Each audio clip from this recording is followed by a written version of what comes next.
This business about Goldbach levels. In this video, I'm going to introduce the concept of how we use time in order to strengthen our golden bullet entries. I use quarterly theory as the time component to Enigma. So Goldbach is the price component, quarterly theory is the time component. So how do we apply this to the golden bullet? So this was some price action today, and a number of us did this exact thing based off of the charts I've been producing and the commentary. I was just waiting for an opportunity to produce a video on what we did. So how do we do this? So firstly, let's open up this indicator. Day quarterly theory by 2 degrees.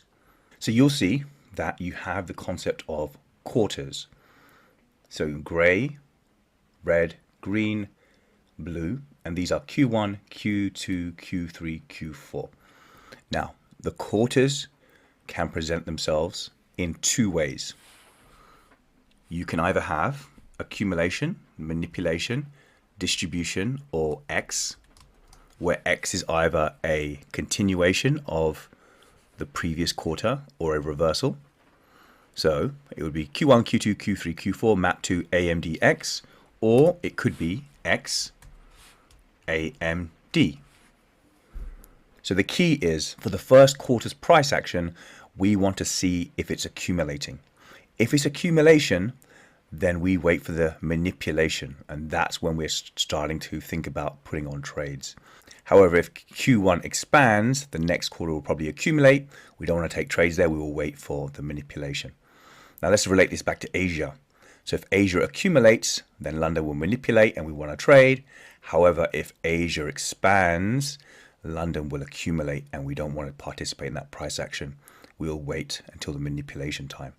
So a number of quarters we can think about. This one here is the 6-hour cycle. So I always mark them out manually. Now there are indicators that will mark them out for you, but I think by marking them out manually, it just gets you in the right frame of mind. So this was Q1 of the H6 cycle.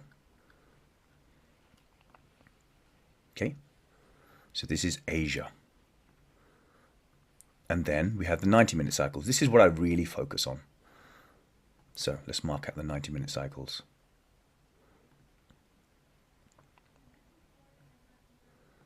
Okay, there is your first 90-minute cycle. Now, this 90-minute cycle, it kind of consolidated, right? It didn't just take off like crazy. There wasn't a huge number of pips. There's a decent amount of consolidation here. What did the second cycle do? Q2. Okay, Q2 manipulated.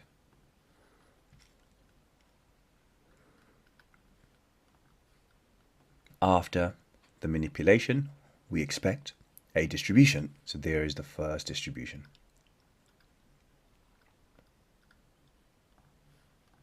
How do we use this with the golden bullet? We only really want to be looking at price action once at least the M90 Q1 was a consolidation and Q2 has manipulated. Once it has manipulated, we can then look for golden bullets. Now, ideally, in the best possible scenario, the manipulation will be a number of standard deviations of the accumulation. So let's just go into the 1 minute zone. Let's make sure we get this accurate. Okay, yeah, that's fine. We can put it here. And it's here, yes. We just want to make sure we're only catching the Q1. Okay, so it didn't quite hit the standard deviation. I like it to hit the 1 or the 2, but that's fine. Similarly, we keep an eye on this one for the larger cycle. So you'd expect this cycle to manipulate this 6-hour cycle. And what happened?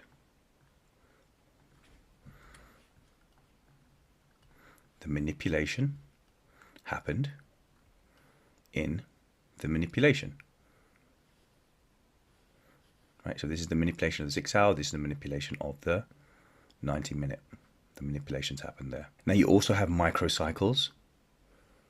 My indicator is not working right now for some reason. you can change it to have the microcycles as well. So ideally, you want the manipulation to happen in the manipulation microcycle. It didn't happen today in the microcycle, well, that's fine. In future videos, I'll show you how to use microcycles. So once the manipulation is in place, then we're just looking for our golden bullet. So in this case, we were half shifted for everything to align. Right, so sometimes it is a case of looking at sensitivities to make sure we're half shifted. If there's not enough price action, you might not get those. But in this case, it made sense that we had the sweep of both Q1s in the manipulation zone. So it made sense for this to be half shifted. So this is the high of the dealing range. And then it was just a simple golden bullet. A very, very clean one. So we have order block. In the order block level, we have our sweep. Okay, swept Asia. Well, we call it the Q1, 6-hour Q1.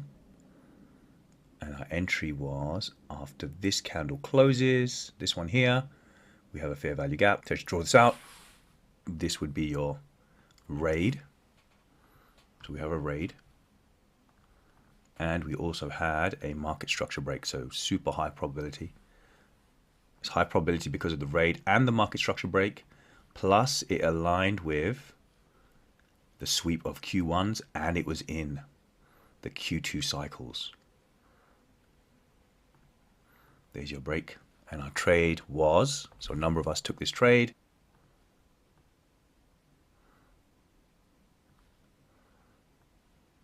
There we go.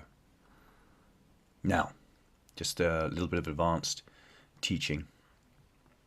If you don't catch the move because you're just a little bit late or you didn't execute it in time, don't put in a market order. Just place the limit order. As long as it hasn't hit the take profit, even if you miss this entry, you can still place your limit order later. Okay, you may still get tapped in. You may get lucky and tap in. It is essentially the same as if you took the order here. So if you took the order here, it doesn't matter how many times this would have tapped your fair value gap, you still would have been in the trade anyway. So don't be afraid to place your order there, okay? Maybe if price is right close to TPing, you probably don't want it, right? Because if it reverses then, it's like, what's going on? But don't be afraid to put in your limit order later, but don't execute a market. We always want our 1.93R. Study this, study the playbook, especially there's a time playbook on the Discord server where I publish a lot of things on time. So recap. Ideally, we want our Q1 to consolidate. So it's an accumulation. We then want our manipulation in Q2. Once we have the manipulation, ideally at a standard deviation of Q1, but it wasn't there today, we have it. Then we see if we have a golden bullet entry. This is time and price coming together. Any questions, feel free to post them in the questions channel.